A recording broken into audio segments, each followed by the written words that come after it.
Tráfico ilícito de substâncias entorpecentes. Pena, 12 anos de reclusão. Pena, 6 anos e 3 meses. Lavagem de dinheiro. Pena, 6 anos de reclusão. Pagamento de propina a funcionário público. Pena, 6 anos. Tráfico internacional de armas. Pena, 15 anos e 6 meses. Homicídio qualificado. Pena, 120 anos de reclusão. Boa tarde. Boa tarde.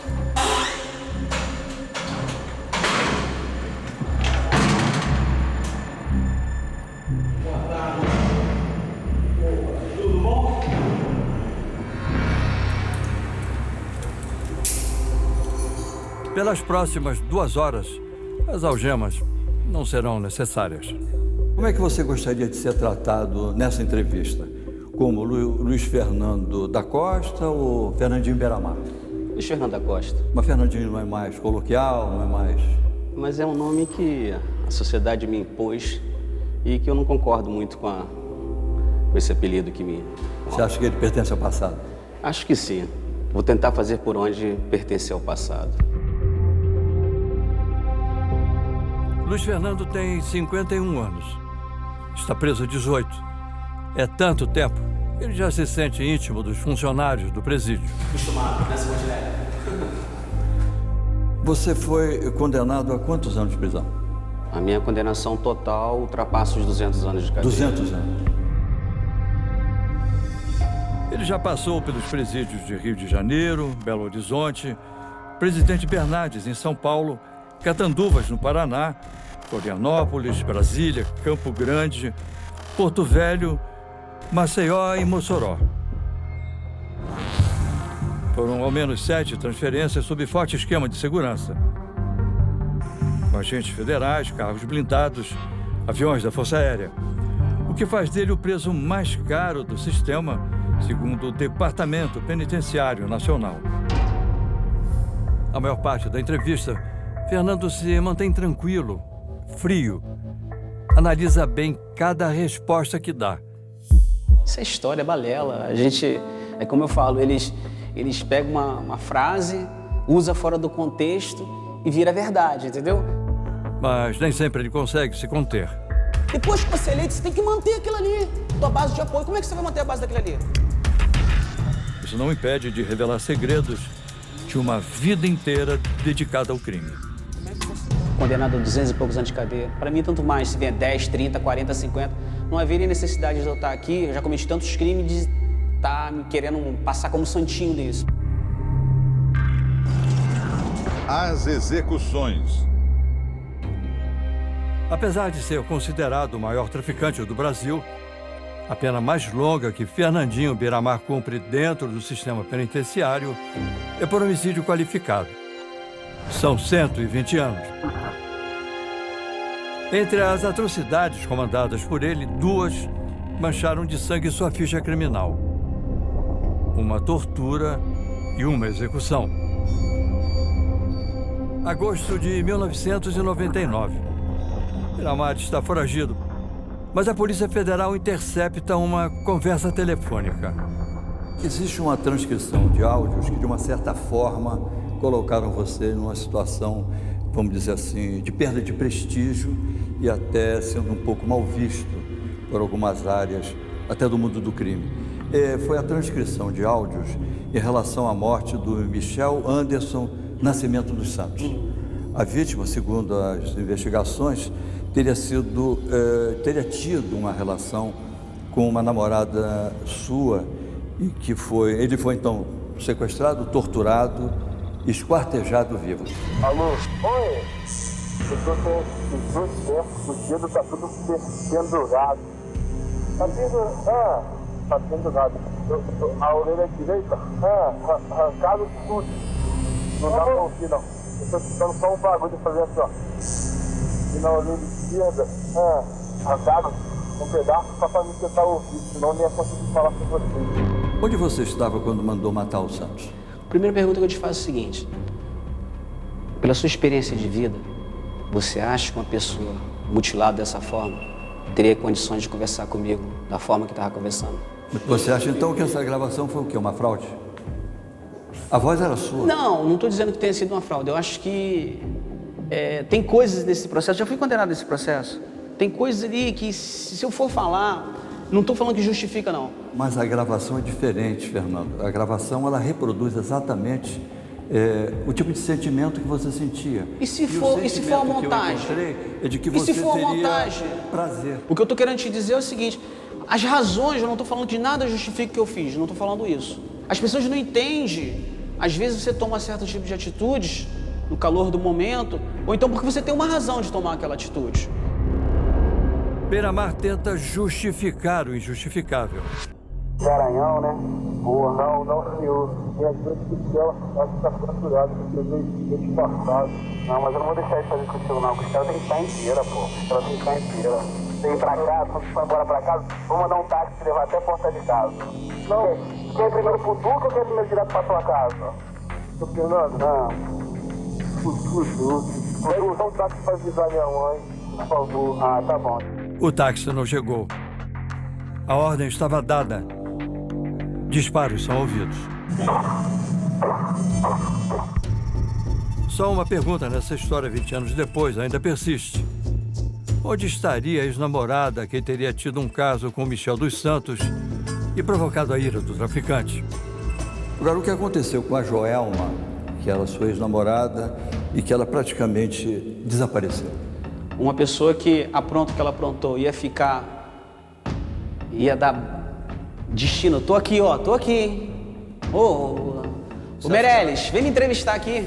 Você acha que ela tinha medo de também sofrer o mesmo tipo de punição que você impôs? Com certeza, com Você certeza. seria capaz naquele momento, cabeça quente, Eu acho que na traído época... pela sua eu acho amada? Eu acho que dizer que não seria capaz, então eu estaria sendo hipócrita, né? Mas eu acho que naquele... Ela escapou por pouco.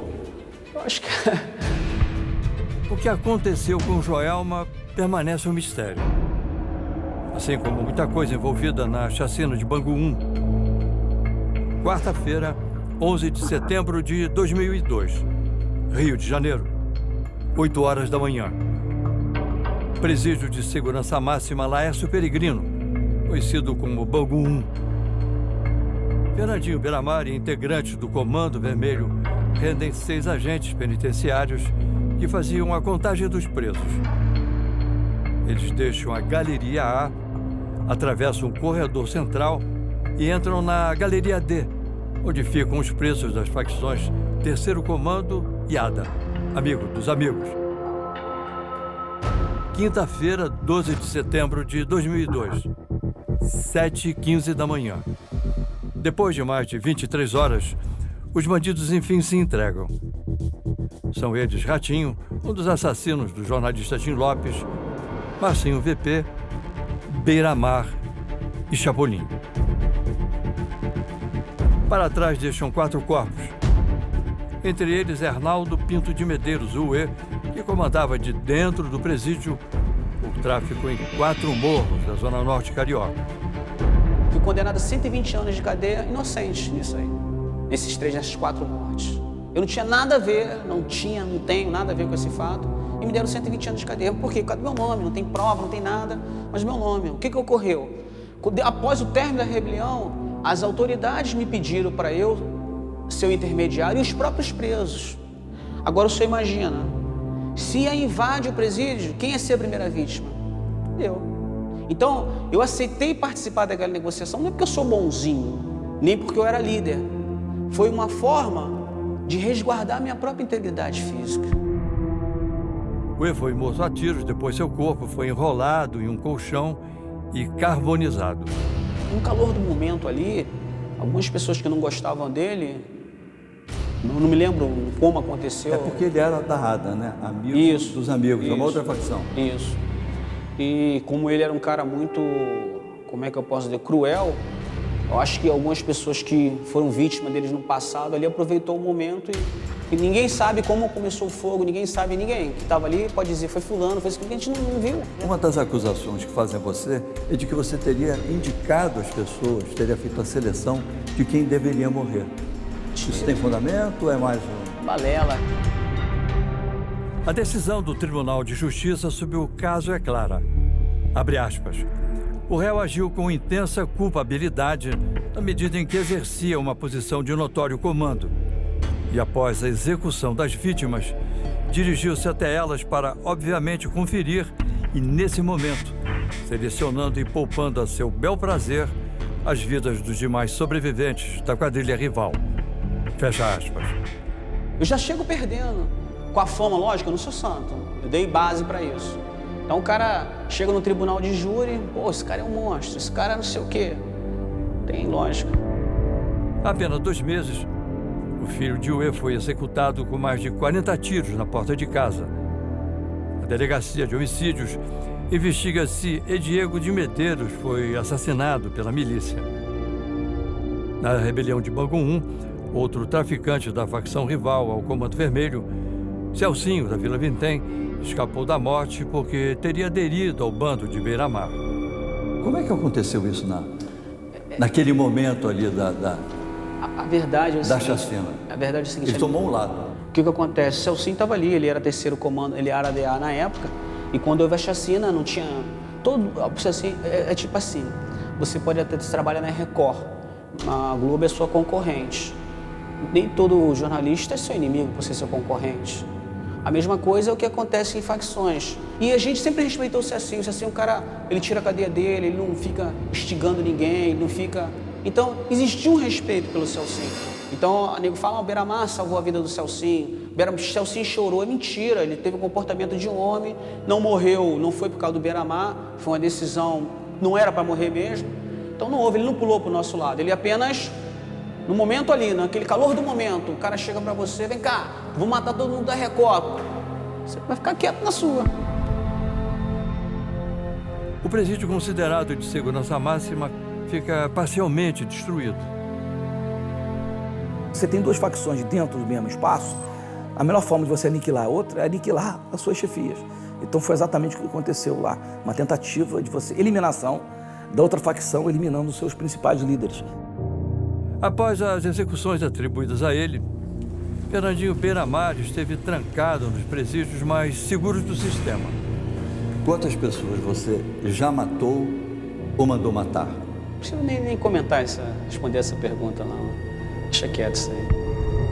Muitas pessoas têm preconceito e julgam absurdo defender determinadas pessoas condenadas por crimes que causam maior comoção social. Mas o direito de defesa deve ser de todos, sem distinção, sem exceção. Você continua dando ordens para matar? Nada. Tipo assim, o que acontece? A gente, como eu já te falei, a gente está no presídio federal. Aqui, a gente não tem poder de mando de nada. A gente aqui vive, a gente vegeta. A gente está enterrado vivo aqui. Mas as mortes encomendadas por ele ainda estão bem vivas nas noites mal dormidas dentro do presídio. Você tem pesadelos? Como qualquer ser humano a gente tem, né? Qualquer ser humano, mas não é uma coisa recorrente, não. Você consegue dormir na prisão sem o auxílio de remédios? Você dorme naturalmente? É difícil as pessoas que estão numa situação como nós estamos aqui conseguir dormir. Tem épocas que eu durmo sem remédio. Atualmente eu estou dormindo à base de remédio, porque eu não estou conseguindo dormir porque tá, tipo assim, muita coisa tem acontecido, então estou num momento muito conturbado na minha mente. Mas tem épocas que eu consigo dormir sem nenhum tipo de remédio. Nesses momentos de insônia, quais são as imagens ou os crimes que passam diante dos seus olhos? Eu penso de uma forma um pouco diferente. Ao invés de ficar pensando nos erros que eu cometi, eu penso no meu futuro. O que eu tenho que fazer para não repetir, para me ter uma vida diferente? Então eu penso em ter uma vida diferente.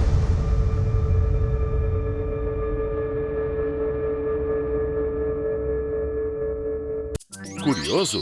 Baixe o Play Plus em playplus.com, na Google Play ou App Store.